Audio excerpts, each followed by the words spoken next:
Dia, ele tirou o chapéu, mas não ajoelhou. E ela exigiu que ajoelhasse. E quase, o cara andava armado. Eu acredito que era o John Wayne. Um pistoleiro de Abilene. Entendeu? O cara era um pistoleiro do Missouri. E ele tirou aquela época, aquelas pistolas antigas, carregava pela boca, né? Pistola carregava pela boca. Tirou aquilo, entendeu? Então, todo mundo sabia quem eram as pessoas importantes. Até 1940, todo mundo sabia. Eu me lembro que, quando eu era garoto, entrei no ginásio, eu até recordo isso desse livro também, papai me deu uma caneta Parker, antiga, 48, ela tinha umas listrazinhas assim, douradas. Eu tenho até hoje essa caneta em casa. Toda vez que eu pego, me dá vontade de chorar, porque eu lembro do meu pai. Passei no ginásio. Quer dizer, quando o garoto entrava num ginásio, num país que tinha 70% de analfabetos, o pai dava uma caneta. Como é que as pessoas usavam caneta? Se der alguns aqui devem lembrar, o pessoal mais velho aí, deve lembrar, o pessoal usava caneta aqui, botava um lenço e botava caneta no paletó assim. Esse cara ia anel de grau. Então, quando chegava em algum lugar, o cara botava logo a mão, né? Tinha uma mulher bonita, o cara ficava assim. Entendeu? Fingindo, penteando o cabelo, tirar. Porque o anel de grau e a caneta, o cara deve ter cheque.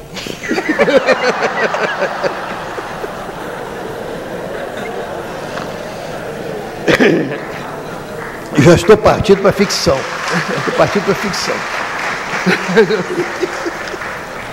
Bom, eu vou tentar, em várias questões que tratam aqui do mesmo assunto, que é da relação entre meritocracia, que foi onde o senhor começou essa resposta, e a questão da política de cotas.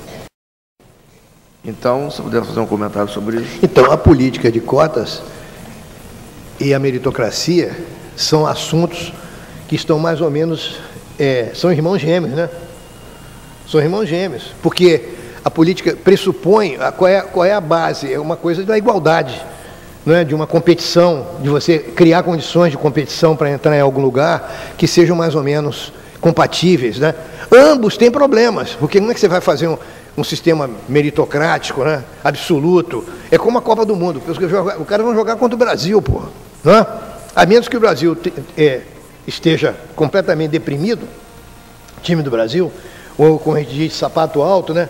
Todo mundo mascarado e tal, jogar contra o Brasil. Não tem uma igualdade absoluta, tem uma igualdade formal. O sistema de cotas, eu sou favorável ao sistema de cotas, a despeito de saber que no Brasil é difícil você classificar quem é branco, porque nós temos as categorias intermediárias, que nos Estados Unidos não tem.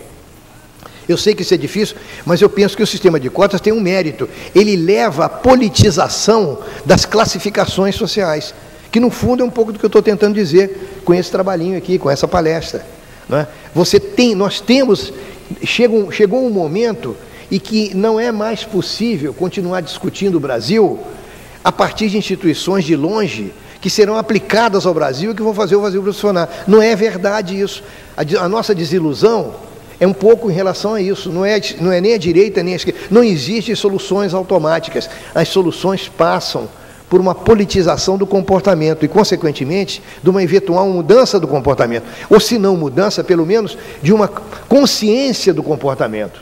Não é? Da pessoa saber que, olha, não é possível a gente ocupar o espaço público brasileiro da maneira que nós ocupamos.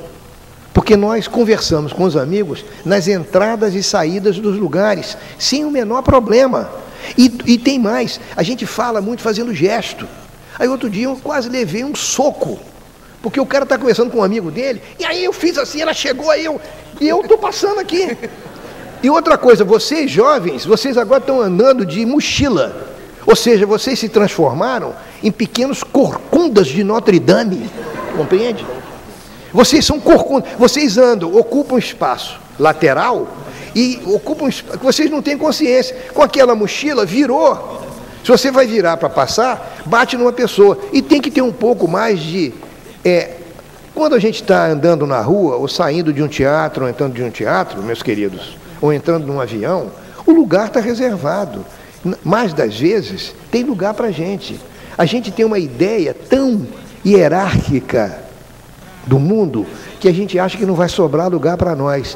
E se a gente não entrar logo no avião, o avião vai sair e eu vou ficar sem lugar. Porra, eu quero sentar. Aí entra no avião, eu fico sentado, eu sempre gosto de sentar no corredor, por causa de velhice, né? Negócio de próstata e tal, tem que mijar toda hora. É merda. É velhice. Tem que levantar, então eu fico no corredor.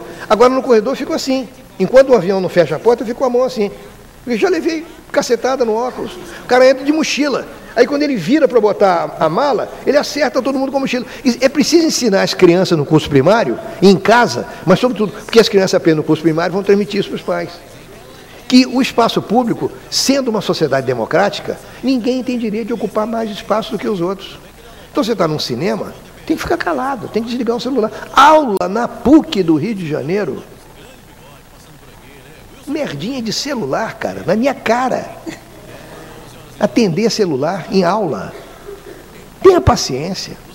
Alguém tem que ensinar. Então, a família não é, no mundo moderno, contemporâneo, sujeito a tantas conflagrações de valores, a tanta interseção de maneiras de ser, a família não é mais suficiente.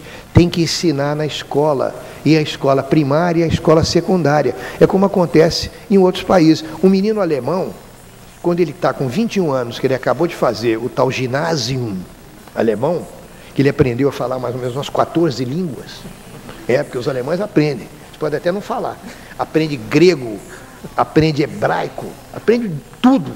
Depois que esses meninos aprendem aquele negócio todo, aí eles estão plenamente socializados. É claro que eu não estou querendo que a gente transforme a nossa juventude, né, em pessoas tão, até certo ponto, não quero ofender, mas um pouco de robô, não é isso que eu estou querendo, uma coisa automática. Mas tem que aprender que o espaço público pertence a todo mundo. Ele é da cidade, é o espaço. A cidade existe como uma entidade concreta.